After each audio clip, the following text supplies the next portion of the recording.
Tere tulemast, kallid lõvid! Siin on teie novembrikuu teise poole ülevaade.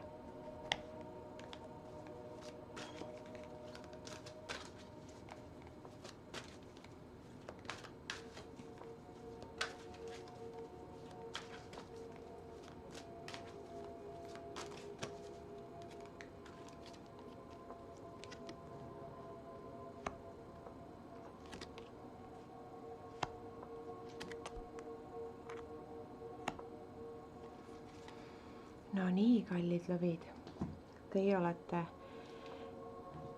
näinud enda ümber palju kaost, osaliselt ka kas või ise sellest kaasa haaratud olnud või siis ka ise selle sees olnud. Nüüd on see hetk, kus te peate leidma selle rahu, üritama ennast maandada ja kogetu või nähtu põhjal mitte laskma enda mõtetel liikuda selle poole, et kõiki peab kahtlustama, kõik ongi nii halb ja et teisiti ei saagi just nagu inimestega suhelda, kui peab olema ettevaatlik, kui peab olema nii-öelda selgeltnägija või siis kahtlustaja või detektiiv. Teie täna siia toonud muutused, nii need, mis on toimunud teie peas, teie sees, teie kodus, teie ümber ja mida te olete näinud teisi inimesi läbi tegemas,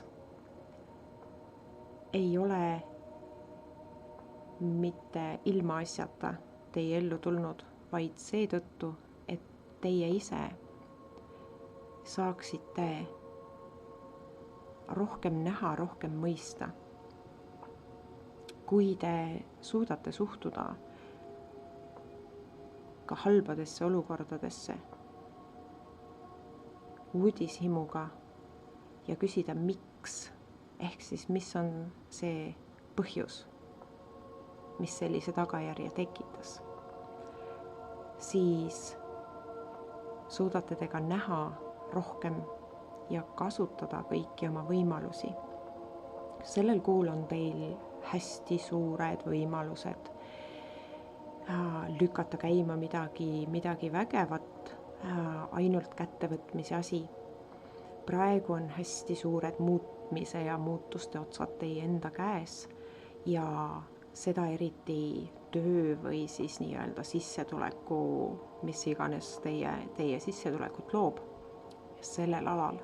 Ehk siis teie nii-öelda raha mõtlemine või raha käitumine vajab muutust ja see võti sinna muutuse juurde ongi see, mida te nüüd olete selles kaoses või enda ümber toimuvas kaoses näinud või kogenud. Järeldused on need, mis avavad teie nii-öelda silmad sellele, kuidas teie peaksite edasi minema. See, kuidas teie peaksite edaspidi planeerima ja oma nii-öelda küllust looma. Ühtlasi on siin ka väike hoiatus. Kuskil teie lähiümbruses on inimene, kes tahab teilt midagi saada. Keegi, kes on seda juba tükk aega planeerinud ja just nagu raisakull ootab seda, millal te maha kukute, et saaks kas siis lüüa või siis nokkima tulla. Selle analüüsi ja mõtlemise tagajärjel peaksite te selgelt mõistma, kes see on. Ärge eemaldada teda oma nii-öelda ümbrusest, küll aga jälgige teda. Teil on ka sellest olukorrast mõndagi õppida tuleviku tarbeks, kuna see on kindel inimese tüüp, mida te peate olema siis ka tulevikus võimeline ära tundma, et te ei peaks kannatama selliste nii-öelda tegevuste ja inimeste läbi tulevikus. Ühtlasi öeldakse sellise inimese kohta, et uss on pesas. Teil on kuskil keegi, kes ootab oma hetke, et saaks midagi teilt nii-öelda kätte. see võib olla idee, see võib olla midagi, mida ta on ihaldanud, mis teil on, mõni ese, võib olla ka selles mõttes partner, ehk siis keegi nii-öelda ihub hammast millegi peale, mis on teie oma, õigustatult, ja